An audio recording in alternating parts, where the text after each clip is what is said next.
President and I are grateful to be with you, to honor the passion you share through unmatched bravery, resilience, and service to our great nation. Thank you for defending our freedom. It is with immense pleasure for me to address the Fort Bragg and Pope Army Airfield community today.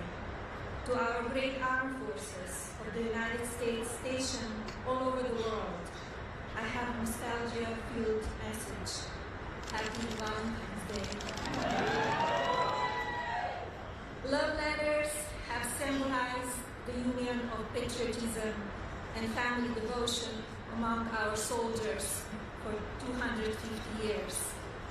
The harmony of love of country and love of family is what makes us uniquely American. It is very balanced, which strengthens our military and builds our communities. And now, it is my distinct honor to introduce your Commander-in-Chief, our leader who maintains a mission of peace through strength, President Donald J. Trump.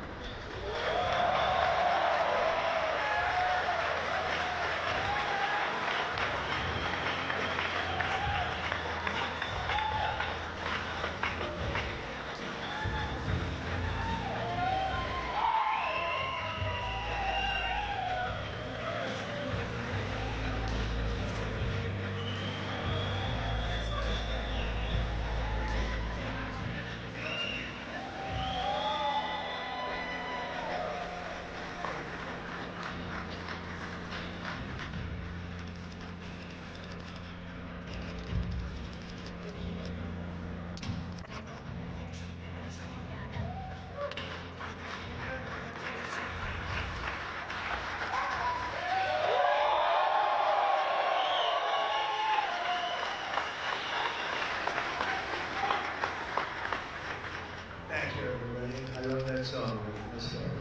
I was really referring to the song. They turned it off. That's honey, thank you very much. So we have an amazing group of people before me. Amazing. And I'm proud of you. Somebody said, I was just watching the news coming down, they said, it's amazing you can find the time in this busy schedule. Believe me, you're the time. My schedule's not the time. Although we do have a couple of interesting things happening. We just had fantastic reports on inflation.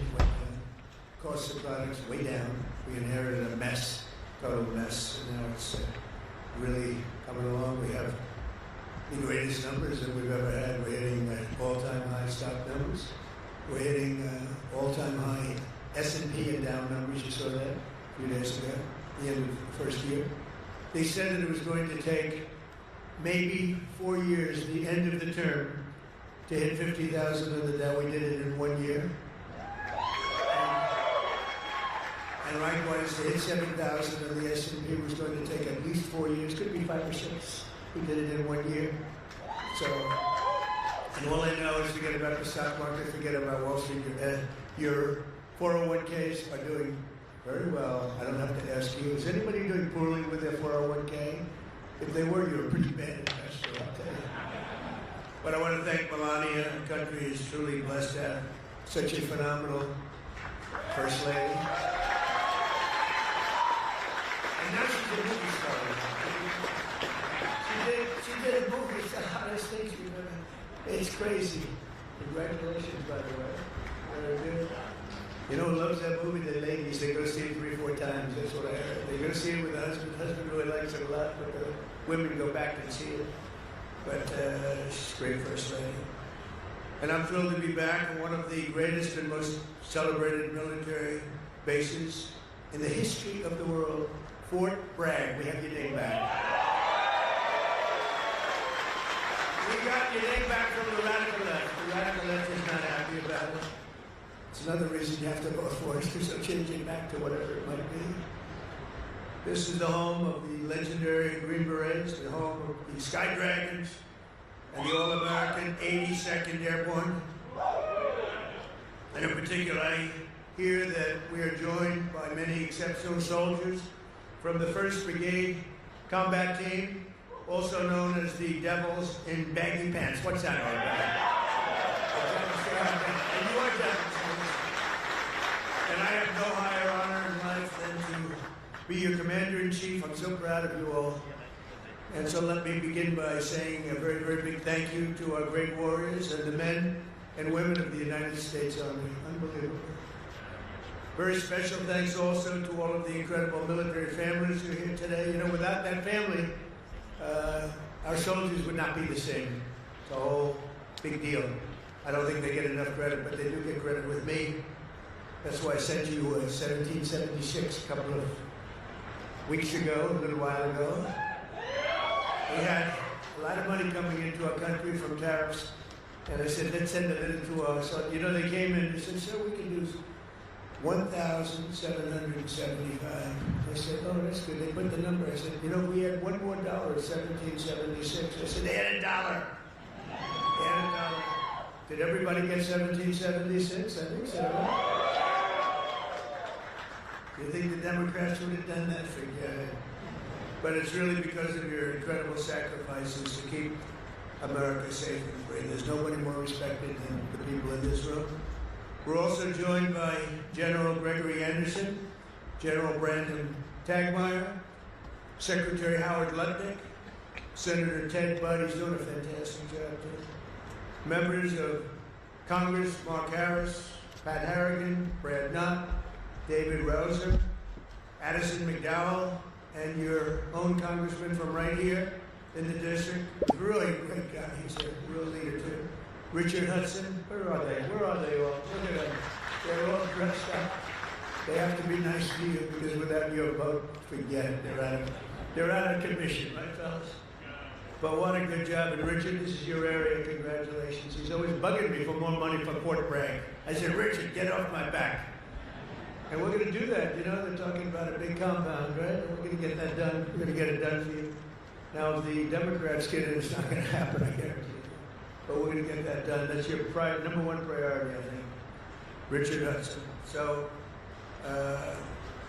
we have another man who is running for the Senate, who is phenomenal. The only thing is, he's not as well known. He was behind the scenes. He was the head of my 3 campaigns. I won all 3 times here by a lot. It wasn't even close. And he was responsible, along with Laura Trump. Laura's fantastic.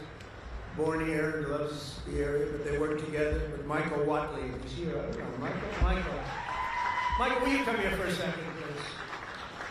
He's running for the Senate, and if he gets in, you're going to be taken care of. If he doesn't get in, we're going to be stripping the military like they always do, the Democrats.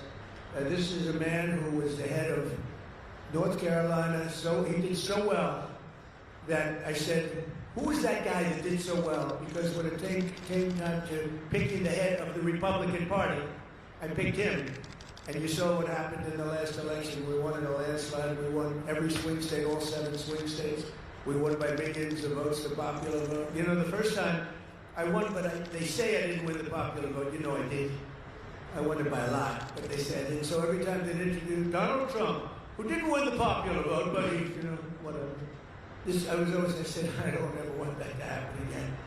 But we did, we won everything. And this is a man that was in charge of this state. He did so well here, there was nobody else that I even considered to run the RNC. That's the whole country. And we had a big, big victory just recently that you know very well. A victory like they've never seen. So I'd just like you to say a couple of words, Michael. Congratulations.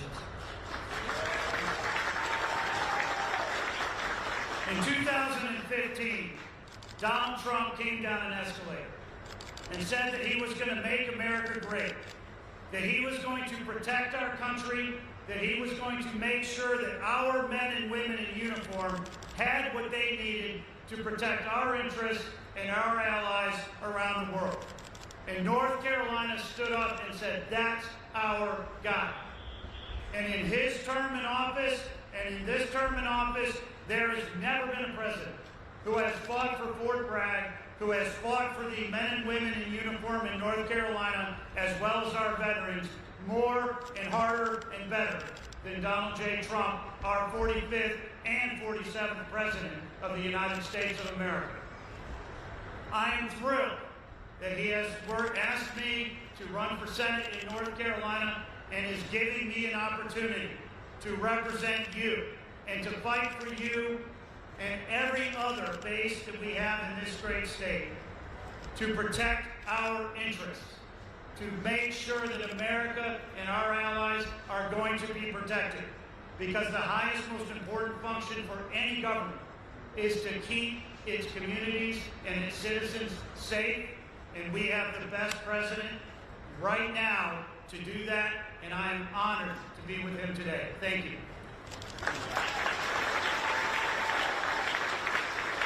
The word is he's doing really well. But when I heard they were taking the name Fort Bragg off, I said, no, they can't do that.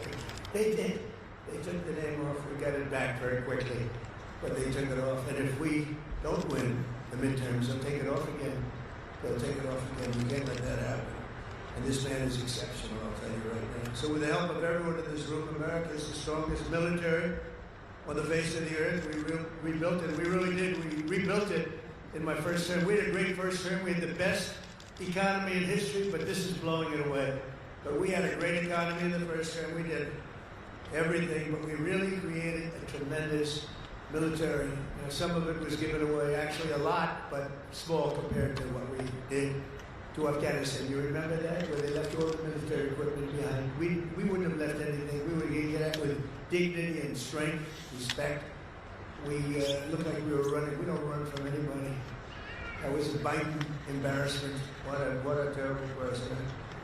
But we came back and we already have rebuilt our military to stronger than it was even then. And we don't leave equipment behind. We don't leave jets behind. They said, why do you leave those jets behind? Sure, I thought it was cheaper to leave it behind. You know, $150 million plane. All they had to do was put a little jet fuel in there and fly it to wherever they want to fly it. These people were the worst. We can't let it happen again. Our military, if the Democrats get in, will be severely misserved.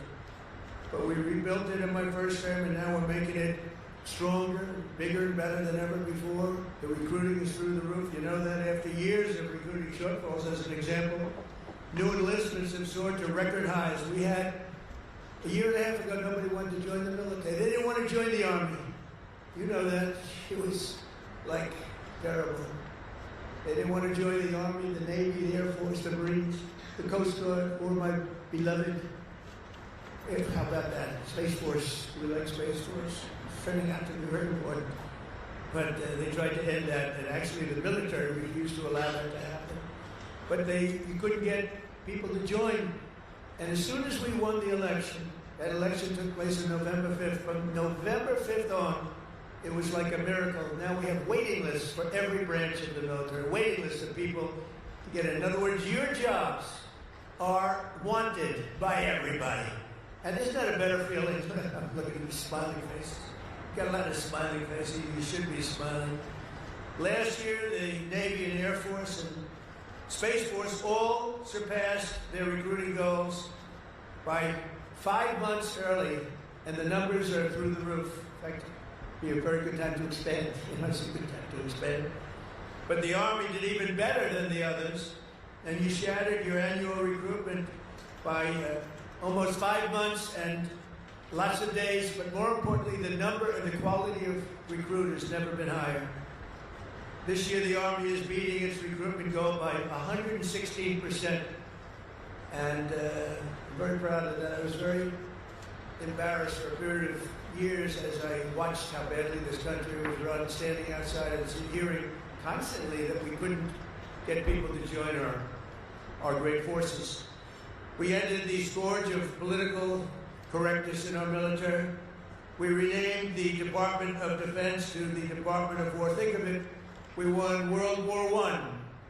We won everything. World War II. And everything before, during, and a little bit after, except we fought a little bit differently. We fought to be politically correct. We were a politically correct force with the presidents. But now we have a real force, and you see that with what we did in Iran with the B-2 bombers. A lot of you were involved in that. And what we did recently in Venezuela, nobody ever saw anything like that happen. A Venezuelan general who was on the site, but he moved out fast enough that he lived, which most of them didn't, but he was on the site. He said, we were totally prepared. We saw the planes coming, we saw everything coming. You know, they're a good, strong force. And he said, we got hit like nobody's, they were hit from 17 different directions. He said, there's never been anything like that. It was over in like literally a minute, everybody was running for the hills. And that's what we have. We have the strongest military in the world by far. We have the best equipment. We have the greatest people, soldiers. We brought back merit as the sole consideration for advancement and promotion in our military. We won the Supreme Court case, shockingly in that case. It took courage to come up with that decision. It's based on merit. Now you want to get into a college, it's based on merit. It's not based on anything else. You want to get into the military, you got to have a little muscle. You got to be strong, like these people here. It's like, you're like central casting. I'm looking at all these beautiful looking people. But you have to be a certain type to do well. And we were taking anybody that wanted to get in because we wanted to be politically correct. No, it's based on merit now. You get into the military based on merit. And other places also based on merit. There might be advantages to other people in other fields.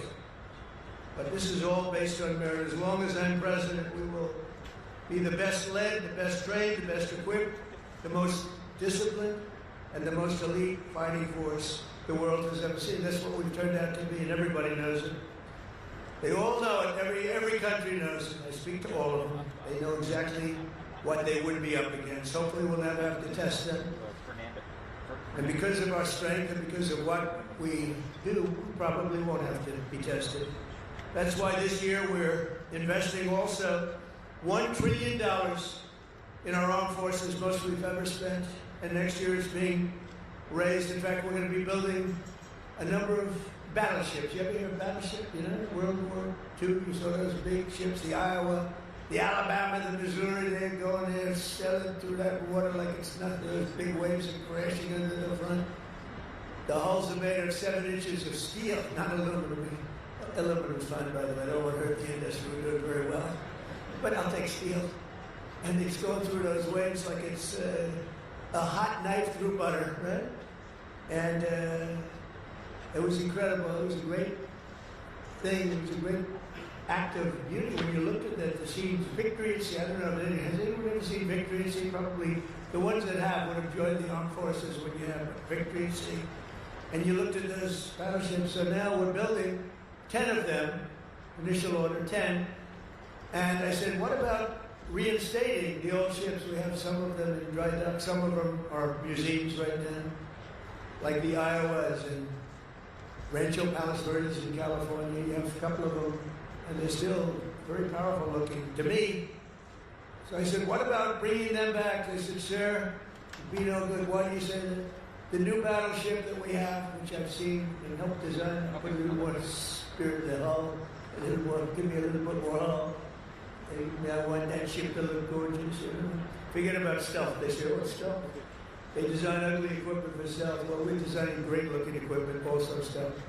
But I said, well, what about bringing back, sir, the new ships, the new battleships that we have almost very soon under construction will be, listen to this, 100 times more powerful than the ships that we got to see in the 1940s. Think of that, 100 times more powerful. We need that. This way nobody messes with us, right? We need it. For every service member in our military, this historic investment also includes a well-deserved, across-the-board pay raise, not including 1776. And at my request, just before Christmas, we did the, and really in honor of the 250th anniversary, we did that little special payment, which everybody appreciated, and it was an honor for me to do it. As part of the one big beautiful bill that we got approved, which was amazing because it really encompasses all 4 years of the term, we'll also be investing over $1 billion to improve on-base housing, and a lot more than that at Fort Bragg. We're going to be doing, if we get the congressman's wish, we're going to be doing a lot more than that. We're also going to spend billions of dollars on improving here and around the area. We're to make it great because the people in this area have been so incredible. The spirit they had. When they changed the name of this base, the spirit, not even military people, they were so proud of that name, Bragg. They said, we have to bring it back and keep the area safe. It's a great area. In fact, I'm thinking about moving here someday. Maybe I'll move here with our great movie star. I'll move here with our first lady. We'll move to Fort Bragg. Would you like that, darling? She loves me. It's a possibility. Actually, it's not a bad idea. Because we love it. But we want to keep this area safe, and we can't do that without the leaders. And your ex-governor is not one of them. It'd be a disaster if we got in. One of the things that I just mentioned and saw, you saw the monster that killed an innocent young Ukrainian girl a couple of months ago, slitting her throat from behind. And this was the man, the governor, that allowed this man to get out and to do that. We don't do that. We don't do that. Everybody knew he was trouble. Many, many crimes, and one of the worst pasts I've ever seen. And she sat down, she had her throat slit. And that's not going to happen with Michael Lawfully, that I can tell you. So I just want to tell you it's very important because our military has to be protected. Our people have to be protected. And they will decimate our military. Every time you come in as a Republican, a lot of Republicans, they come in, they don't do anything about it. They do beyond what anyone's ever done, not even close. To give you all of the equipment you need, we're also purchasing 30 new and modified Abrams tanks. Still the best tank, right? Still. It was named in honor of Stacey Abrams. Only a few very political people would understand. Congratulations. Thank you very much for a great name, Stacey.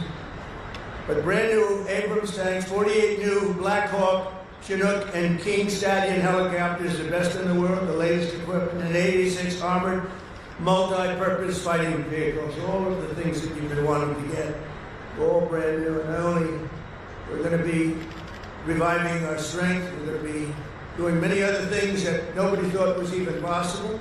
We're actually using that strength to defend the core and vital interests of the United States, and very simply put, America first. You know, it's all about America first. We were putting America last. These people that were running our country were putting us last. We're now America first. And we'll help other countries. We have a very good relationship with NATO, but NATO took advantage of us for many years. We were paying for almost 100% of NATO. Now they're paying their own bills. I got them to pay. We took them from not paying 2% GDP to paying in full 5% GDP. Big difference, like day and night. With the help of our military, we stopped the invasion on our southern border for 9 straight months. 0 illegal aliens have been admitted into the United States, and that's done by the radical left. Those charts are made up by the radical left, so I can't imagine that they could be wrong, because it seems hard to believe we could have had 0. My friends, these are early supporters. I have so many supporters up here. How the hell did you get into the military base? It's amazing. I'm a little worried about that. Let's check security. But no, I have so many. You know, I have women from North Carolina, about 50 or 60 of them, and they followed me all over the place. Where are they? They got to be here. Oh, yes, there they are. They're great. Oh, there they are. There are sometimes 50. And I don't know what the hell's going on with their husband, because they're, you know, traveling to California. They're all over the place. But they've got almost 200 rallies, and it's so great. It's so great. We have Susie Wiles here also, who's the first female chief of staff, and she's done a fantastic job, and she's standing right next to those great patriots from North Carolina. No, they would go all over. It didn't matter where I was. Sometimes I see them, like, I made a speech in London. They ended up being, they must be pretty wealthy, that's all I know, because they do a lot of travel. But thank you very much for being here, and for your support for years, because they were there right at the beginning. 2015, even 2015, before we started. Some of them were there before I even announced. They said, he'll be a good president. We need a good president. But they're amazing patriots. Thank you very much. Appreciate it. And last summer, I ordered devastating strikes on Iran's key nuclear facilities, and something that was called Operation Midnight Hammer. That's exactly what it was. 1 o'clock in the morning at midnight with no moon. You couldn't see a thing. And I got the message, sir, they have entered Iranian airspace. And I got to see it all and take place. It was amazing.